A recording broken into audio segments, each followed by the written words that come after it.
मध्ये आता आपण 2000 नवीन पदं निर्माण केली आहे, कारण कारागृहामध्ये पदांची कमतरता मोठ्या प्रमाणात होती आणि त्यामुळे त्याचा ताण येत होता. मध्ये आपल्याला ऐकायला मिळतं कारागृहात भांडणं झाली, कारागृहात मारामाऱ्या झाल्या, कारण पोलिसांची संख्या कमी आहे आणि त्यामुळे याच्या मॅनेजमेंट करता आपण 2000 पदं या ठिकाणी तयार केली आहेत.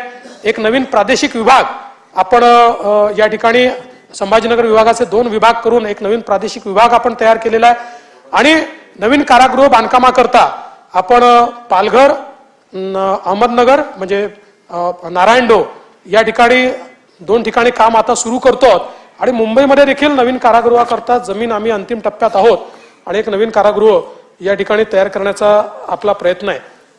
सुरक्षा व्यवस्थेचं आधुनिकीकरण करण्याकरता त्या ठिकाणी सीसीटीव्ही असेल, व्हिडिओ कॉन्फरन्सिंग असेल, बॅगेज स्कॅनर्स असतील, ड्रोन्स असतील, बायोमेट्रिक सुविधा असेल, अशा अनेक गोष्टी हे या ठिकाणी सुरू करण्यात आलेल्या आहेत.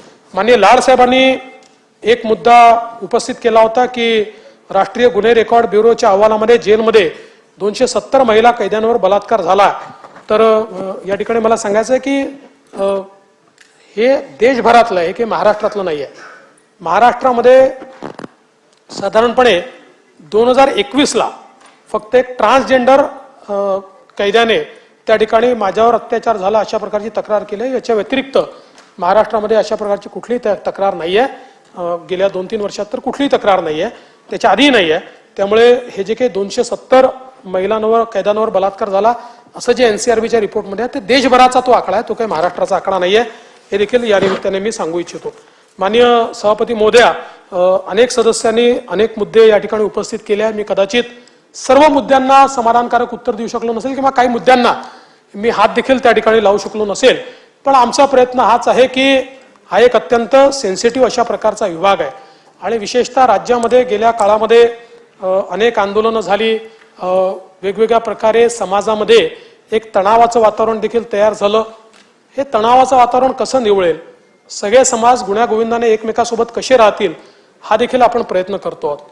अनेक लोक समाजाच्या नावाखाली त्या ठिकाणी आपल्याला लक्षात येतं, म्हणजे समाजातले जे पुढारी आहेत किंवा जे एखादी मागणी करतायत त्या लोकांच्या संदर्भात मी म्हणत नाही, पण अनेक लोक हे अलीकडच्या काळात गुंडगिरी करतात. आता परवा आपले दरेकर साहेबांना एकाने फोन केला. ही नवीन पद्धत सुरू झाली आहे की या ठिकाणी फोन करायचा, अद्वा तद्वा लोकप्रतिनिधीला बोलवायचं. मी स्पष्टपणे सांगतो हे सहन केलं जाणार नाही. अशा प्रकारचे फोन करून जर कोणी लोकप्रतिनिधींना शिव्या देत असेल तर त्याच्यावर कारवाई केली जाईल.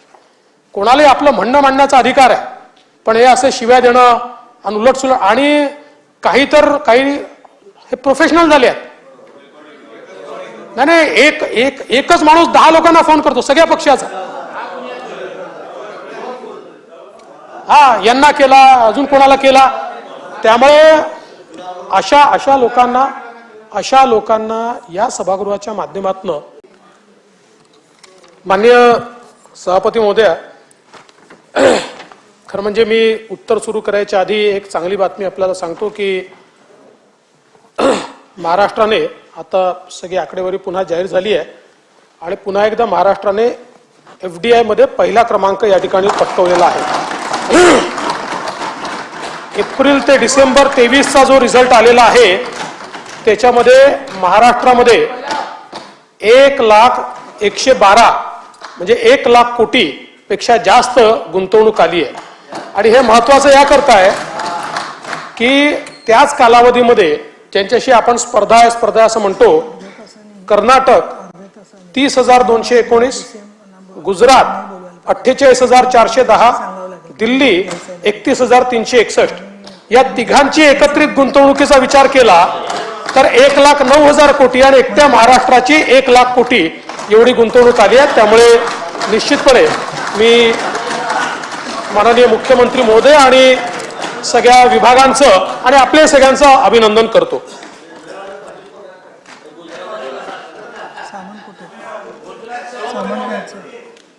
माननीय सभापती महोदया, 260च्या चर्चेमध्ये सन्माननीय प्रवीण दरेकरजी, सन्माननीय अनिल परबजी, सन्माननीय जयंत पाटीलजी, सन्माननीय रमेश पाटीलजी, सन्माननीय राजेश राठोडजी, सन्माननीय एकनाथरावजी शिंदे, सन्माननीय राजहंस सिंगजी, सन्माननीय विरोधी पक्षनेते माननीय अंबादास दानवेजी, सन्मान्य अनिकेत तटकरेजी, सन्मान्य अभिजित वंजारीजी, सन्मान्य कपिल पाटीलजी, सन्मान्य सुरेश धसजी, सन्मान्य गोपीचंद पडळकरजी, सन्मान्य श्री अरुण लाडजी, सन्मान्य भाई गिरकरजी, सन्मान्य श्री नरेंद्र दराडेजी, सन्मान्य श्री विलास पोतनेजी, सन्मान्य श्री प्रसाद लाडजी, अशा सर्व सन्मान्य सदस्यांनी या ठिकाणी भाग घेतला आणि त्यातनं काही मुद्द्यांची उत्तरं ही आमचे सहकारी उदय सामंत यांनी दिलेली आहेत. काही मुद्दे हे विशेषतः माझ्याकडे जे भाग आहेत त्याच्याशी संबंधित आहेत.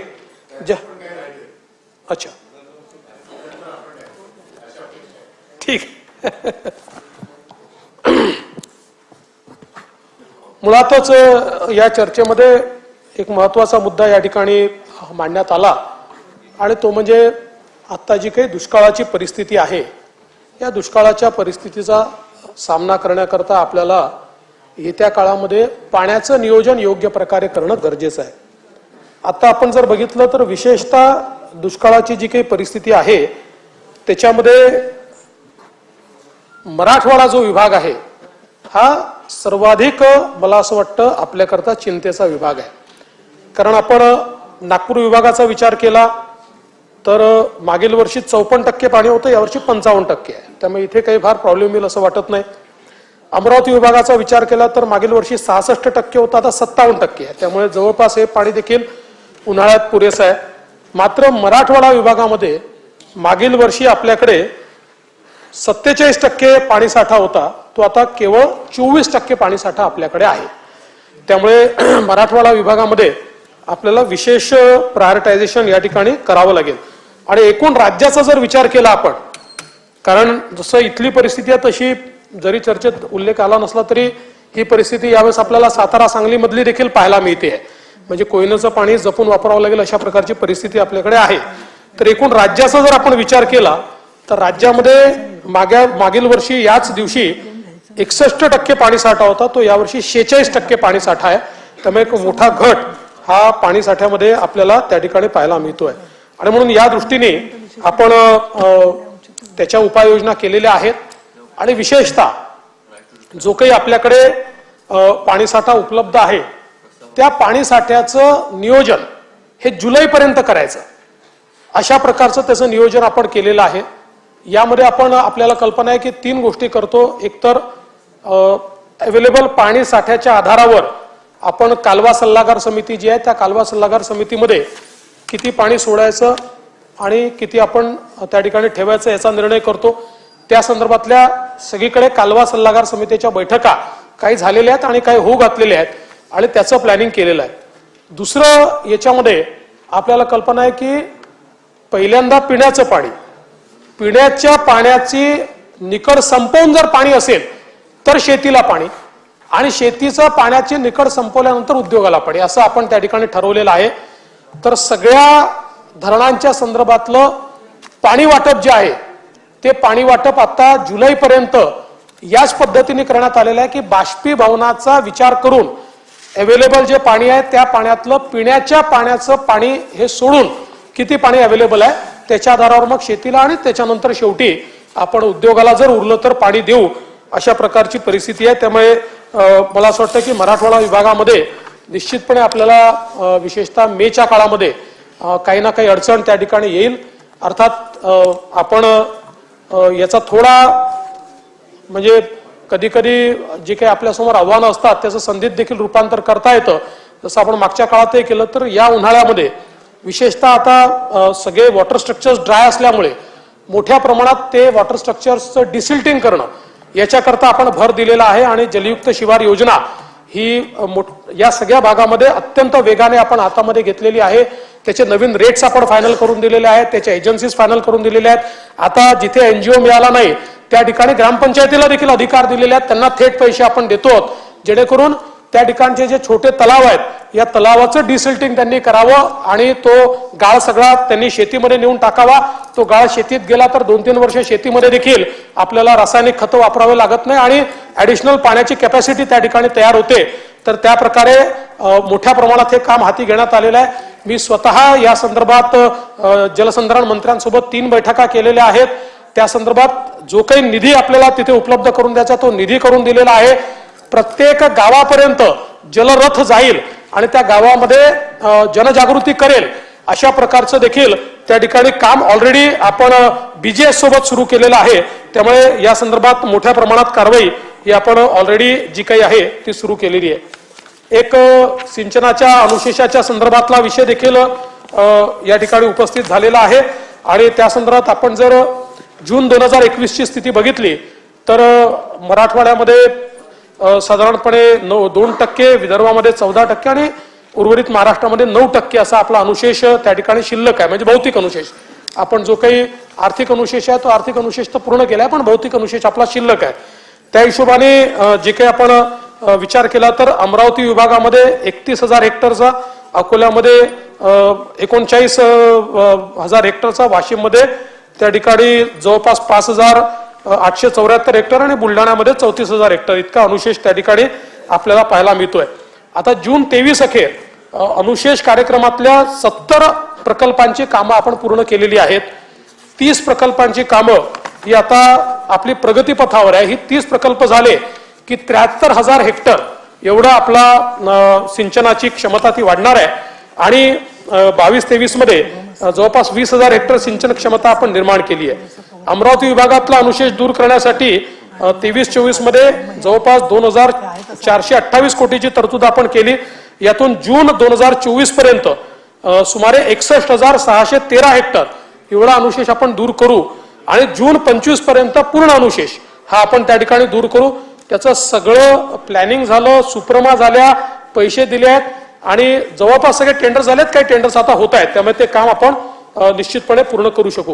यासोबत आपल्याला कल्पना आहे की विशेषतः 2 प्रकल्प आपल्याकरता अत्यंत महत्वाचे आहेत। एक विदर्भाकरता वैनगंगा, नळगंगा, पैनगंगा नदीजोड प्रकल्प जो आहे, आता या प्रकल्पाच्या संदर्भात म्हणजे हा प्रकल्प असा आहे की जवळपास 550 किलोमीटर आपण नदीजोड प्रकल्प हा करतोय। 88,000 कोटी रुपयाचा प्रकल्प आहे आणि मला असं वाटतं की महाराष्ट्रातला हे वन ऑफ इट्स काइंड अशा प्रकारचा प्रकल्प होणार आहे, ज्यामुळे नागपूर, वर्धा, अमरावती, यवतमाळ, अकोला, बुलढाणा, वाशिम या सगळ्या जिल्ह्यांना याचा प्रचंड लाभ होणार आहे आणि जवळपास 4 लाख हेक्टर शेती म्हणजे 3,71,000 हेक्टर शेती ही त्या ठिकाणी ओलिताखाली येणार आहे। एक प्रकारे विदर्भाकरता हा एक नवीन जीवनदान देणारा किंवा कायम दुष्काळ मुक्तीकडे नेणारा अशा प्रकारचा प्रकल्प आहे। या प्रकल्पाच्या सगळ्या मान्यता घेऊन, कॅबिनेटची मान्यता घेऊन आता आपण तो MWRRA कडे पाठवलेला आहे। माझी अपेक्षा आहे की पुढच्या 15-20 दिवसात MWRRA कडनं येईल। MWRRAच्या सूचनेनुसार तो पुन्हा कॅबिनेटला घ्यावा लागेल आणि त्यानंतर आम्ही याचे टेंडर प्रक्रिया वगैरे करू। आमचा प्रयत्न आहे की कुठल्याही परिस्थितीमध्ये 2024 सालीच या प्रकल्पाची सुरुवात या ठिकाणी झाली पाहिजे आणि तो प्रयत्न आम्ही करतोय। यासोबत जे पश्चिमी वाहिन्यांचं वाहून जाणारं पाणी हे आपल्याला गोदावरीच्या खोऱ्यामध्ये आणायचं आहे, ज्यातनं मराठवाडा दुष्काळमुक्त होणार आहे आणि विशेषतः जो काही आता उत्तर महाराष्ट्र, नगर, नाशिक आणि मराठवाडा यात एक तणाव आपल्याला पाहायला मिळतो, हा तणाव आपल्याला कायमचा दूर करता येणार आहे। याचेही जे विविध टप्प्याचे प्रकल्प आहेत, हा सिंगल प्रकल्प नाही आहे, याच्यामध्ये वेगवेगळे खूप प्रकल्प आपण एकत्रित करून ते पाणी त्या ठिकाणी आणतोय। खूप मोठ्या प्रमाणात तलाव तयार करायचे आहेत। आता जवळपास सगळ्या प्रकल्पाचं प्लॅनिंग झालंय। या संदर्भातले कॅबिनेट निर्णय तर 2019 सालीच आपण घेतले होते। आता जवळपास झालेला आणि एक प्रकल्प त्यातला MWRRA कडे पाठवून त्याची मान्यता आपण घेतोय। आमचा प्रयत्न आहे की हाही प्रकल्प जो आहे याचे जे काही वेगवेगळे टप्पे आहेत ते यावर्षी आपल्याला 2024 मध्ये सुरू करता आले पाहिजेत। याच्यामध्ये काही आंतरराज्य देखील आहेत, त्यामुळे काही 1-2 प्रकल्पांमध्ये बाजूच्या राज्यांचं देखील आपल्याला परमिशन लागेल, पण त्याच्यामध्ये त्यांचं पाणी आपण मागत नाहीये, आपल्याला कदाचित सबमर्जन्स त्यांचा लागेल। तर त्या दृष्टीने देखील जी काही पुढची कारवाई आपल्याला करायची आहे ती आपण करतोय। एक उत्तर महाराष्ट्राकरता देखील तापी पुनर्भरण प्रकल्प जो आहे हा आता आपण जवळपास अंतिम टप्प्याकडे नेतोय। हा एक अत्यंत महत्वाकांक्षी प्रकल्प आहे। हा एक ज्याला आपण एक जगातला आश्चर्य म्हणतो तशा प्रकारचा प्रकल्प आहे, कारण ज्यामध्ये तापीमध्ये या ठिकाणी सगळं ॲल्युव्हियल सॉइल असल्यामुळे म्हणजे जशी सरस्वती नदी खालून वाहते तशी तापी पण वाहते। म्हणजे आपल्याला नदीचा प्रवाह दिसत नाही, पण विहिरीमध्ये त्यातनं पाणी येताना दिसतं, कारण हे ॲल्युव्हियल सॉइलची ही कॅपॅसिटी आहे की ते सगळं पाणी जे आहे ते पाणी साठवू शकतं आणि म्हणून याला एक मेगा रिचार्जचा प्रकल्प आपण म्हटलेला आहे। याच्यामध्ये केंद्र सरकारचं इन्व्हॉल्वमेंट आहे। केंद्र सरकारने याच्यावर पहिला अहवाल तयार केलेला आहे, दुसरा अहवाल तयार होतोय, दुसरा अहवाल तयार झाल्यानंतर मग आपल्या कॅबिनेटकडे हा मान्यतेला येईल आणि यातनं देखील नारपार वेगळा आहे, नारपारचंही घेतलंय आपण.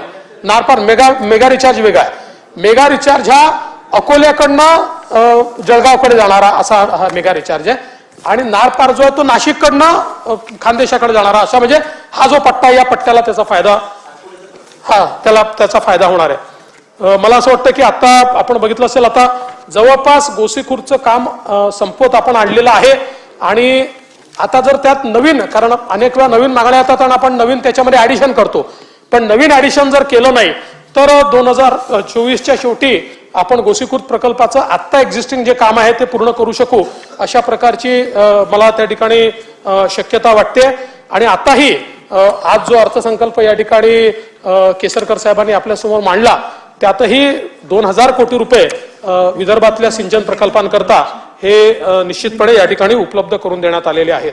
यामध्ये आपण जर बघितलं तर साधारणपणे आपण गेल्या 3 वर्षामध्ये मोठ्या प्रमाणात सिंचन क्षमता जी आहे ती निर्मित केलेली आहे. जवळपास या 3 वर्षामध्ये 3.25 लाख आपण हेक्टर एवढी सिंचन क्षमता तयार केली आहे. प्रधानमंत्री कृषी सिंचाई योजना जी आहे, या योजनेमध्ये समाविष्ट असलेल्या 27 प्रकल्पांपैकी 10 प्रकल्प आता आपले पूर्ण झालेले आहेत, 17 प्रकल्प आपले प्रगतीपथावर आहेत आणि या 27 प्रकल्प पूर्ण झाले की आपण 5.37 लाख हेक्टर एवढी सिंचन